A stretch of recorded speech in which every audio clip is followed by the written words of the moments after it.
Hello everyone, I hope you're having a wonderful day. Today, we're going to explore the morning that changes everything. Tuna suddenly collapses from nausea, Alex rushes her to the hospital in panic, and one unexpected diagnosis will turn their quiet life into a brand new future. If you enjoy this story, don't forget to subscribe so you won't miss the next videos. The first rays of sunlight slipped through the white curtains, laying warm golden stripes across the wooden floor of their new home. In the kitchen, Alex moved around the stove with his sleeves rolled up, doing the simple things that had somehow become his favorite part of the day: frying eggs, flipping toast, listening to the coffee brew. The smell of butter and warm bread drifted through the house, mixing with the soft sound of Tuna's laughter from the living room. It had been 2 months since he'd knelt down in this very home and asked her to marry him. 2 months of settling into a rhythm that felt almost unreal in how peaceful it was. Not perfect, not flashy, just steady, like a family finally taking shape. Alex carried a plate into the living room and found Tuna curled up on the sofa with a mug of tea. She looked up at him with that same shy smile she'd always had, only now it carried something deeper: trust that didn't feel fragile anymore. Alex set the plate on the table, leaned in, and kissed her forehead. "Eat up, love," he said softly. "I want you full of energy today." Tuna smiled, ready to tease him back, but the expression didn't last. A sudden wave of nausea hit her so fast she froze. Her eyes widened, and she pressed a hand to her mouth like she could hold it in by force. Alex noticed instantly the shift in her face, the tension in her body, the sudden silence where her laughter had been. "Hey," he said, stepping closer, concern sharpening his voice. "What's wrong? Are you okay?" Tuna shook her head, trying to breathe through it, but her body didn't listen. She stood up too quickly and rushed toward the bathroom. The sound of retching echoed down the hallway, cutting through the morning calm like a crack of thunder. Alex froze for half a second, then moved fast, his heart pounding like a warning drum. He followed her, every step filled with a fear he didn't want to name. In one sudden moment, he knew something had changed. The bathroom door was slightly open. Tuna was on her knees in front of the toilet, arms wrapped around her stomach, breathing in short, ragged bursts. Sweat beaded on her forehead, and her whole body trembled with each wave. Alex stepped in behind her without hesitation. He gently pulled her hair back with one hand and rubbed slow circles on her back with the other, trying to keep his voice calm, even as worry threaded through every word. "Breathe slowly," he murmured. "I'm right here." Tuna tried to stand, but her legs wobbled. She grabbed the wall, and Alex immediately guided her down onto the cool tiles so she wouldn't fall. He soaked a cloth with water and wiped her face, watching her closely like he was afraid to blink. "Did you eat something bad?" he asked, struggling to keep his thoughts from racing. "Or are you just exhausted?" Tuna shook her head weakly, eyes red and watery. "I don't know," she whispered. "It just came out of nowhere." The bathroom felt too small, too tight. Even the steady drip of the faucet sounded loud, like time itself was counting something down. Alex stared at Tuna's face and felt a vague fear rising, fear of sickness, fear of losing the happiness they had only just begun to hold in their hands.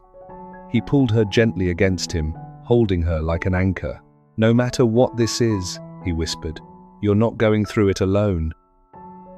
For a moment, even through the discomfort, Tuna softened into his arms. Alex's expression changed, worry still there, but now mixed with resolve. "We're going to the doctor," he said firmly. "Right now. I'm not waiting." Tuna nodded, letting him help her stand. She leaned into him, drawing strength from how solid he felt. Alex guided her to the car, one hand steady at her elbow. Once she was seated, he circled to the driver's side and gripped the steering wheel tightly, as if holding the wheel was the only thing keeping him from falling apart. Tuna leaned her head against the window, eyes closed, hand resting over her stomach. The air inside the car felt thick, filled with the hum of the engine and her uneven breathing. "We're almost there," Alex said, voice steady but strained. The doctor will figure it out. Inside, questions churned like a storm he couldn't calm. Is it serious? Is it food poisoning? Something worse? He refused to let his mind go too far. His phone buzzed, work calling, probably the start of the day's endless demands. Alex didn't even look at it. He silenced the call and tossed the phone onto the passenger seat. No meeting mattered, no deadline mattered. He chose her. The hospital came into view, tall and white, and Alex parked quickly. He rushed around to help Tuna out, keeping his arm wrapped around her as she stepped forward carefully. The sharp scent of antiseptic hit them the moment they entered, and Tuna winced, swallowing hard. Alex laced their fingers together tightly, like holding her hand could keep her safe. They moved through the corridor and sat down in the waiting area. The fluorescent lights made everything look too bright and too cold. Time crawled. Each minute felt heavy, stretching longer than it should. Alex tried to appear calm, but his fingers trembled slightly as he traced small circles over the back of Tuna's hand. Memories flashed through his mind. Tuna raising Henry alone, the fierce loneliness he'd seen in her eyes back then. He promised himself again. She would never face that kind of fear alone anymore. Tuna looked up at him, her voice barely audible. If it's something bad, she said carefully, what would you do?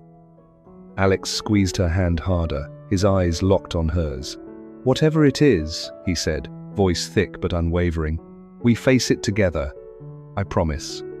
Those words became a small flame between them, warming them against the cold fear surrounding the room. Then the exam room door opened. A nurse called Tuna's name.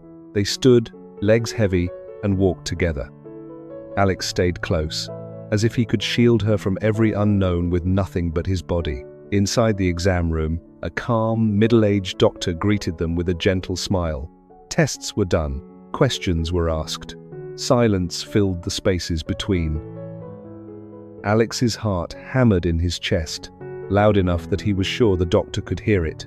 Finally, the doctor looked at the results and lifted her gaze, her expression warm. Congratulations, she said. Tuna is pregnant, 2 months along. For a second, the world stopped. Tuna's eyes widened. Tears spilled immediately, and she turned toward Alex with trembling hands. Alex stood frozen, as if his body needed a moment to understand what his ears had heard. Then his face broke open into a smile so bright it looked like relief turned into joy all at once. He laughed an unsteady, disbelieving laugh and pulled Tuna into his arms as if she might disappear if he didn't hold her tight. Did you hear that? He choked out, voice cracking. We're having a baby. Tuna pressed her face against his chest, crying and laughing at the same time. I can't believe it, she whispered. Alex kissed her hair, throat tight. Neither can I, he murmured. But it's real. We're adding one more to our family. And in that moment, the fear that had chased them all morning dissolved into something else entirely. Overwhelming warmth, bright and endless, filling every corner of their hearts. Outside the exam room, Alex and Tuna moved like they were walking through a dream. The hallway looked the same, white walls, bright lights, nurses passing by, but everything felt different now, as if the air itself had changed. Tuna kept one hand resting lightly over her stomach, almost protectively, like she was afraid the truth might vanish if she stopped touching it. Her eyes were still wet, but her smile wouldn't leave her face. Alex held her hand tightly as they walked. He kept glancing at her, then back down at her stomach, then back at her face, as if he needed to confirm this over and over. His chest felt too full, like joy was physically pressing against his ribs. You're really 2 months, he whispered, half laughing, half stunned. Tuna nodded, her voice trembling with happiness. 2 months, she repeated, and the words sounded like a miracle in her mouth. The doctor stepped out briefly to give them instructions: rest, nutrition, follow-up visits, what to watch for. Alex listened like it was the most important meeting of his life. He asked questions, took notes on his phone, nodded over and over. The old CEO part of him kicked in. But for the first time, it wasn't about work. It was about protecting something precious and small. When they finally left the hospital room and stepped into the lobby, sunlight poured through the glass doors, warm and gentle. Tuna blinked at it, almost overwhelmed by how bright the world looked. Alex stopped suddenly, like a thought hit him. He pulled out his phone, and his hands shook as he scrolled. "I need to tell my mom," he said, voice thick with emotion. Tuna smiled, standing close beside him. "Tell her," she whispered. Alex dialed. The phone rang once, twice. Then his mother's voice answered, warm and familiar. "Hello?" Alex swallowed hard. "Mum," he began, and his voice broke instantly. He tried again, laughing through tears. "Mum, Tuna is pregnant. 2 months. There was a beat of silence then. His mother's reaction exploded through the speaker. Joyful cries, surprised laughter, rapid questions all at once. "What? Really? Oh my God, Alex! Are you serious?" Alex laughed, wiping at his eyes. Yes, I'm serious. You're going to be a grandmother again." Tuna leaned in to listen, her eyes glistening. Alex turned the phone toward her. "Mum," Tuna said softly, her voice shy but full of warmth. "Thank you. I'm so happy." His mother's voice softened immediately. She told Tuna to take care, to rest, to eat well. She promised she would come visit soon. The call ended with laughter and love, and that unmistakable feeling of family wrapping around them even from a distance. Alex lowered the phone and stood there for a moment, breathing like he'd just run a marathon. Then he pulled Tuna into his arms right there in the lobby, ignoring the world around them. "Our family's going to grow," he whispered into her hair. Tuna nodded against his chest. "Yes," she said, and her voice carried both awe and certainty. Back in the car, the tension from earlier was gone, replaced by a quiet peace that felt almost sacred. Alex drove slower than usual, careful with every turn, as if the road itself needed to be gentle now. Tuna rested her head on his shoulder at a red light, and Alex covered her hand with his, palm warm over her fingers where they lay near her stomach.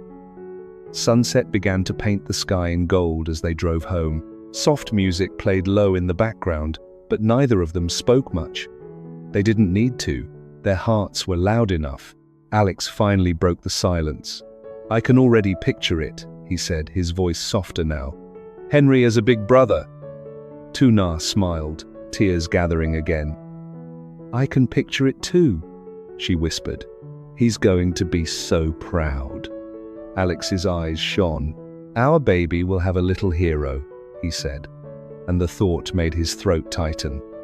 When they pulled into the driveway, Alex hurried around and opened Tuna's door like she was made of glass. She laughed at the dramatic care, but she let him fuss. "You don't have to carry me," she teased. "I want to," Alex replied, and without warning, he lifted her carefully and spun her once in the driveway, just a gentle turn. Tuna gasped and then laughed, clinging to his neck. "Alex," she scolded softly, but there was no real protest in her voice. He set her down and kissed her, slow and deep, like he was sealing the day into memory. Inside the house, warm lights welcomed them. The familiar scent of home wrapped around them, and then, as if the universe wanted to remind them what they already had, they heard Henry's small sounds from his crib. They walked to him together. Henry was awake, wide-eyed, calm, his tiny mouth forming that gummy smile that always melted Tuna's heart. Alex leaned over the crib, lifting him gently. "Hey, little man," Alex murmured. Guess what? Henry didn't understand, of course. He just cooed and grabbed at Alex's shirt. Tuna stood beside them, one hand still resting over her stomach, and her eyes filled again. She watched Alex holding Henry, and in that moment, everything came together: the past struggle, the loneliness, the fear, and now this new beginning. Alex turned to her, reading her expression. "What are you thinking?" he asked quietly. Tuna swallowed, smiling through tears. "I'm thinking," she began, voice shaky. "I'm thinking I used to pray just to survive. And now, I get to hope. Alex stepped closer, still holding Henry, and wrapped his free arm around Tunar's shoulders. "You don't have to pray alone anymore," he said. They stayed like that for a long moment, a small family framed by soft light. Henry babbled happily, oblivious but somehow part of the celebration. That night, Alex cooked a simpler dinner than he'd planned for the day. He didn't care. The food could be plain, and it would still taste like victory. They ate slowly, speaking in low voices, laughing at small things, imagining the future in tiny pieces: baby clothes, sleepless nights, Henry learning to share toys, Tunar's cravings, Alex reading parenting articles at midnight. After dinner, Alex sat with Tunar on the couch, gently placing his hand over her stomach again and again, as if he could feel the baby already. "It's so small," Tunar whispered. "But it's here," Alex answered. "And we're ready." Tunar leaned her head on his shoulder. "Are we?" she asked, half joking, half nervous. Alex kissed the top of her head.